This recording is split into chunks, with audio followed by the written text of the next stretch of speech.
क्या आएंगे वो इस पथ में।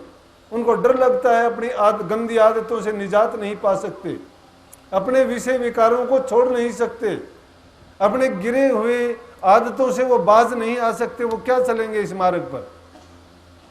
इसलिए कहा कि मन तेरी आदत में बदलेंगे हरिजन सूर। हरिजन जो परमात्मा के प्यारे हैं, जो बहुत ही सूरवीर लोग होते हैं, वो अपनी आदत को बदल सकते हैं। तो उन्होंने कहा, जाके जेल में गए, मजाक उड़ाया उनका, और शराब के नशे में मद मस्त होके कहने लगे कि ये ले नानक साहब, क्या करता है, क्या मिलेगा तुझे राम नाम में, क्या पाया तूने, कि देख मेरे पास दौलत है, राज है, मैं तेरे से 1000 गुना ताकतवर हूं, बड़ा हूं, तुझे जेल में बंद कर दिया, तेरा राम होता तुझे छुड़ाता। लेकिन बड़े बड़ाई ना करें, बड़े ना बोले, बोल हीरा मुख से कब कहे मेरा लाख टके है मोल। बड़े नहीं बोलते, बड़े उनकी तुच्छ बुद्धि पर मन ही मन मुस्कुराते हैं, लेकिन परमात्मा से फिर भी उनकी देखो, महापुरुष कहते हैं कि इनको ज्ञान दे, इनको बुद्धि दे, इनको समझ दे, फिर भी ये नहीं कहते कि इनको सजा दे, नहीं कहते इसका कसूर नहीं, अज्ञानी है ये, इसमें बुद्धि नहीं है। वो मालिक से कभी नहीं कहता इसको सजा दे या कष्ट देना, वो कहता है इनको अकल दे, समझ आ जाए, मूर्ख हैं बेचारे, अज्ञानी है। तो वो बड़े प्रेम से उसी बाबर को जवाब देते हैं कि बाबर, प्याला शराब का उतर जाए पर बात कि बहुत फर्क है, तूने कह दी ये बात, लेकिन मैं तुझे बताता हूं कि तू जिस नशे में है, ये तो सुबह होगा जब तेरी शक्ल देखना, दर्पण में तेरी शक्ल देखना कि क्या हालत होगी तेरी, लेकिन मुझे आके देखना, इससे भी ज्यादा चमक मिलेगी, क्योंकि मैं जिस नशे का पान करता हूं वो जिंदगी भर मस्त रखता है, कभी उतरता नहीं है। कि बाबर प्याला शराब का उतर जाए प्रभात, नाम खुमारी नानकार चढ़ी रहे दिन रात, कि वो 24 घंटे 8 पहर ऐसी चढ़ी रहती है कि बेपरवाही है वो, मुझे कोई परवाह नहीं होती। तूने मुझे जेल में बंद कर दिया, इसको भी मैं राजगद्दी मानता हूं, तू मुझे आजाद कर देगा उसको भी मैं जन्नत समझूंगा, अगर मुझे तू कष्ट देगा तो उसको भी मैं सुखों का बिस्तर समझूंगा, मुझे कोई परवाह नहीं है। क्योंकि जो भी हालात गुजरते हैं, सत्संगी को ऐसा चाहिए। अब सुनो, समझ नहीं है, रोजाना सत्संग सुनते समझ नहीं है। हम तो मालिक के, परमात्मा के भी विरोधी होते हैं, अपने खुद के विरोधी। कर्म हमने किया है, कर्म का फल हम भोगेंगे। दोष परमात्मा को या किसी दूसरे को देना अच्छी बात नहीं। हमने किया है, हमें भोगना है, हमें भोगना चाहिए। बिना भोगे पूरा नहीं हो सकता, शिकायत करो या ना करो। इसलिए ये ऐसे बंधन है कि उन बंधनों में बंध के मरते हैं, तब तक छूटते नहीं। और कोई समझाने वाला, बताना वाला होता है, हमें कोई पथ प्रदर्शन करने के लिए आता है, तो उसका हम विरोध करते हैं और उसके साथ दुश्मनी करके उसको सजा देने के लिए तैयार हो जाते हैं। एक बार नहीं, संतों के साथ ऐसा ही हुआ। तरीका एक नहीं है, परमात्मा का नाम एक नहीं है, मंजिल एक है, तरीके लोगों ने अलग अलग बनाए, लेकिन ये जरूरी नहीं कि सभी तरीकों से ही वहां पहुंच जाओगे। लेकिन किसी को बुरा कहने से क्या, जो उस मार्ग पर चल पड़ा, उस रास्ते के लिए चल पड़ा, ये जरूरी नहीं कोई एक दिन में तय करेगा, कोई 2 दिन में कर लेगा। सब में ताकत बल बराबर नहीं है, लेकिन इंसान अपने शर्म को, अपने संयम को और अपनी शक्ति का हास कर लेता है मूर्खता के बसा के। लेकिन उसी शक्ति को, उसी शर्म को और उसी अपने बल और बुद्धि को संतों की शरण में जाके मालिक की ओर अगर वो लगाएगा तो उसका जीवन सफल हो जाएगा। बात है बिना सोचे समझे किया हुआ काम, उसमें कितनी मेहनत करो, आदमी बहुत अपना बल लगाता है, बुद्धि लगाता है, बहुत उसके लिए प्रयास भी करता है, लेकिन बिना समझी के कारण मनमुखी काम किया हुआ व्यर्थ चला जाता है। एक आदमी जाके कहीं एक क्रिया सीखने लग गया कि पानी पर कैसे चला जा सकता है। उसने कम से कम भी 20 साल लगा दिए होंगे। 20 साल में उसने ये क्रियाएं सीख ली कि जल के ऊपर वो सीधा घंटों तक लेटा रहता जल के ऊपर लेट के खाना खा लेता, जल के ऊपर लेट के वो और भी काम कर लेता, जल के ऊपर वो चल के भी चला जाता। और फिर एक महात्मा के पास जाके कहने लगा कि देखो महात्मा जी, मैंने वो काम किया है कि जो कोई इंसान कर सकता है। महात्मा जी कहने लगे, भाई क्या काम किया तूने? ने बोला, जी मैंने जल पर चलना सीख लिया, जल पर मैं सीधा लेट सकता हूं, घंटों तक उस पर सो भी सकता हूं, नींद भी आ जाती है। बोला कितना टाइम लगा उसमें? बोला जी 20 साल लगे। ने बोला है तेरी के 20 साल बर्बाद कर दिए तुमने। बोला जी वो कैसे? बोला कैसे कि ये तो किसी नाव वाले से कह देता तुझे कितनी दूर जाना होता, 2-4 रुपए में ही तुझे को पार लगा देता। करने की बात को अब भी नहीं समझे।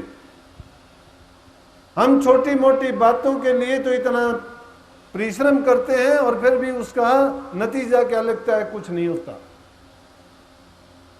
जो असली काम करने वाला है वो है अपनी रूह का, परमार्थ का काम किया जाए, एकांत में बैठ के उस प्रभु भक्ति को किया जाए। उसके लिए हमें अपना आपा मारना पड़ेगा। आपदा, बीमारी को कहते आपा मार, आपदा मिट जा। अगर तुम आपे को मार लोगे, आपा है अभिमान का नाम, छोटी छोटी बात के लिए ऐसी ऐसी मुसीबतों में हम फंस जाते हैं कि परिवार के परिवार इतने जुल्म कर बैठते हैं कि उनका 7 जन्म तक कभी पाप नहीं मिटता। ये कौन सी इंसानियत है? अगर इंसान में यही समझ और यही वो सोचता है तो फिर इंसान का चोला क्या मिला? महापुरुषों की वाणी की ओर अगर थोड़ा भी ध्यान दिया जाए, पहली बात मैंने कही थी, वो कहते हैं भई प्राप्त मानस दे हरिया। अरे ये तो परमात्मा से मिलने के लिए मिली थी, नहीं तो 84 में हमने चक्कर काटते काटते जन्म को बर्बाद कर दिया। लेकिन अगर बुरे कार्यों में प्रवृत्त है, चाहे वो बेटा है, चाहे भाई है, चाहे औरत है, चाहे वो हमारा चाचा है, चाहे कोई रिश्तेदार है, चाहे महात्मा है, अगर गलत काम करता है तो वो गलत ही है, उसकी सजा मिलेगी। गलत तो गलत होता है, कभी सही होता ही नहीं। लेकिन ऐसे गलत जो हो तो वो चाहे आपका कितना भी प्यारा, उसको तज देना चाहिए, छोड़ देना चाहिए, उसका त्याग करने में ही फायदा है। अगर उनके संग रहोगे, क्योंकि नहीं तो बहुत बड़ी बर्बादी हो जाएगी, बड़ी परेशानी होगी। इसलिए महापुरुषों ने तो कह दिया कि बेटा नालायक तजो और तजो स्वार्थी यार, निर्मोही माता तजो तजो निर्लजी नार, निर्लजी नार। निर्मोही माँ हो उसको छोड़ देना चाहिए, कोई दोष नहीं है। जिस प्रकार से भरत और शत्रुघ्न ने कैकेयी को छोड़ दिया था, निर्मोही थी। निर्मोही माता तजो तजो निर्लजी नार, तजो निर्लजी नार, तजो अन्यायी शामी, और नौकर नमक हराम तजो तजो सन्यासी कामी। पिता अधर्मी तजो तजो चेला और सेटा, पिता अधर्मी तजो तजो नालायक बेटा। अगर इन चीजों में ये दोष हैं तो उनको छोड़ देना चाहिए, बच्चा कौन। लेकिन आज दुनिया में बोलबाला किस चीज का है? रिश्ते नाते इज्जत प्रेम सब 2 पैसे के हैं। जिसके पास 2 पैसे हैं उसके सब उसी के यार हैं, उसी के दोस्त हैं, उसी की इज्जत है, उसी की बढ़ाई है। अरे ये दौलत, ये राज, ये बड़े बड़े हमसे पहले आए, सब छोड़ के चले गए, किसी के संग कोडी नहीं गई। पैसे बिना बेटा नहीं है कोई किसी का, पैसे बिना बाप नहीं है, पैसे बिना बहन नहीं है, पैसे बिना चाचा नहीं है। अगर किसी के पास पैसे हैं तो ये रिश्तेदार भी तब तक के हैं। तो ये रिश्ते नाते इस दुनिया में जितने बंधे हुए हैं ये बंधन हैं, लेकिन हम उनको गलती से अपना मानने बैठे हैं। अपना तो ये देह का जो संबंध है रूह के साथ में वो भी नहीं है, वो भी छोड़ के जाना है। लेकिन ये बात किस चीज की है? ये निवृत्ति की बात है। अगर संसार में प्रवृत्त हो गए तो प्रवृत्ति में इन सभी चीजों से संबंध हमारे जुड़े रहेंगे। इनको हम मन दे देंगे और मन दे देंगे तो बंधन में पड़ जाएंगे। बंधन में जब पड़ जाएंगे तो मरे बिना उससे नहीं छूट सकते। लेकिन महापुरुषों की शरण में जाओगे वो तुम्हें सहज में तरीका बता देंगे। वो कहेंगे अपरिग्रह कि त्याग करो, धीरे धीरे करो। लेकिन सहज योग के द्वारा, सहज योग क्या है कि आदमी जरूरत के मुताबिक मर्यादाओं में रहते हुए जितनी आवश्यकता है संसार की जरूरतों को पूरा करो, परिवार की करो, घर की करो, संतान की करो, औरत की करो। जो एक औरत रखता है, एक औरत के साथ अच्छा व्यवहार करता है, और एक औरत वो सदा जति होता है, ब्रह्मचर्य का पालन करता है। अगर हम कामी कीड़े होके विषय विकारों में पड़ के अपने मन को, तन को बर्बाद करके उसको बीमारियों में जब धकेल देते हैं, नाम भक्ति का लेते हैं, भक्ति नहीं है, समझ नहीं है वो। ये ठीक है कि नाम की कमाई कर सकता है, हर इंसान कर सकता है, लेकिन जिसका ब्रह्मचर्य गिरा हुआ है वो सुर शब्द का योग नहीं कर सकता। आके शिकायत करते कि मेरा ध्यान नहीं बनता, मेरा भजन नहीं बनता। मैं बात को रोकता नहीं हूं।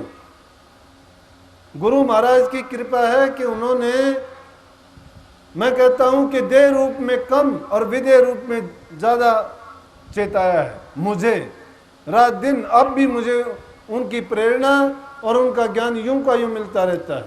मैं कभी यह अनुभव नहीं करता कि नहीं है,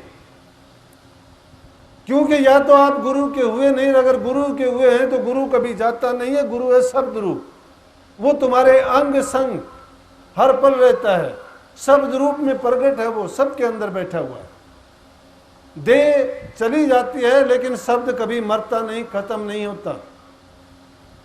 वो अजर अमर अविनाशी इसीलिए है, अगम अगोचर है, वो अदृश्य अनामी है, लेकिन जानते नहीं हो। सुन तो ली बात, किताबों में पढ़ ली, लेकिन न उसको समझे नहीं। तुमने अगोचर किसी पदार्थ को मान रखा कि कोई पदार्थ है। अरे पदार्थ होता तो अगोचर कैसे है? तुम उसको कोई वस्तु मानने बैठे हो, उसका रूप नहीं है, लेकिन तुम मानते हो कि कोई रूप होगा उसका। ऊपर की तरफ हाथ करते हो कि वो जाने कहाँ है, वो क्या जानेगा, वो तेरे अंदर बैठा हुआ है। जिस प्रकार से तिल में तेल है, लकड़ी में आग है, घी दूध में घी है, इसी प्रकार से वो मालिक आपके अंदर विराजमान है, शब्द रूप में हाजिर नाजिर है। इसीलिए उसको काफी लोग नारा लगा के कह देते हैं कि जिंदा राम है।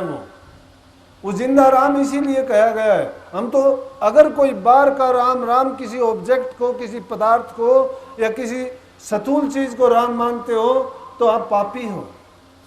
क्यों हो? कि उसको तुमने नीचे ले आए उसको। परमात्मा वो चीज है कि उसको अगर जानना है तो अनुभव करना पड़ेगा, वो दृष्टि मुष्टि में नहीं आ सकता। कबीर साहब ने इसीलिए तो इतना अनुभव करके, जिनको आदि जुगादि संत कहते हो, वो कहते हैं कि वो दृष्टि मुष्टि आवे ना ही बिन से ना हो न्यारा, ऐसा ज्ञान कथक जो गुरुवत्ता को करो विचारा। कि उसका विचार करो जो ना दृष्टि में आता है, ना मुट्ठी में आता है, ना उसका वर्णन किया जा सकता है। ये तो वर्णात्मक शब्द मैं भी बकता हूं, किताबें भरी पड़ी हैं इनसे। वक्ता लोग बहुत कहते हैं, बड़ी अच्छी भाषाओं में आपको बहुत बहुत बात बताएंगे, बड़े बड़े अच्छे मसले सुनाएंगे। बुल्ले शाह ने बहुत कहा है इसमें। वो कहते हैं मुसलमाना नू मुल्ला ठग दे, हिंदुआ नू ठग दे प्यांदे, सच्चे गल कोई न दसदा हप्पू हप्पू खांदे, जिथे देखा चोखा चंगा मसले खूब सुनांदे, बुल्लिया उना औरा की तारना जो खुद ही डूबे जांदे। वक्ता होना एक अलग बात है, लेकिन उस चीज का बखान नहीं किया जा सकता। इसीलिए उसको गूंगे का गुड़ कह दिया। सैन बैन में भी नहीं कहा जा सकता, उसके वो कोई इशारे में नहीं बताया जा सकता। महात्माओं ने बड़ी कोशिश की। वो कहते हैं कि जिस प्रकार से मृग की नाभि में कस्तूरी जब फूलती है, खुशबू निकलती है, मृग को भ्रम हो जाता है कि वो जंगलों में, झाड़ियों में, टक्कर मारता फिरता है, ढूंढता है उसको कि वो चीज कहाँ है जिसमें खुशबू आ रही है, लेकिन वो मिलेगी कहाँ? वो उसके पास है, जहां जाता है खुशबू उसके साथ जाती रहती है और वो ढूंढता है, और कहीं मिलेगी कैसे उसको? लेकिन अगर कोई समझाने वाला हो, बताने वाला हो, इंसान ने भी अपनी हालत ऐसी बना रखी है, ये भी उस कुएं के मेंढक की तरह है, अपने ज्ञान को सीमित करे बैठा है। शास्त्रों में भी बहुत इशारा किया, वो कहते हैं पिंडे सो ब्रह्मंडे खोजे सो पावे, तत्वात्तों में तेरा जीव सतगुरु है लखावे। अरे कि जो रचना इस ब्रह्मांड में है वो तेरे पिंड शरीर में है, जो कुछ बाहर देखते हो वो तेरे अंदर है, जो कुछ है सो घटके माही, बाहर ढूंढे सो भूल भुलाई।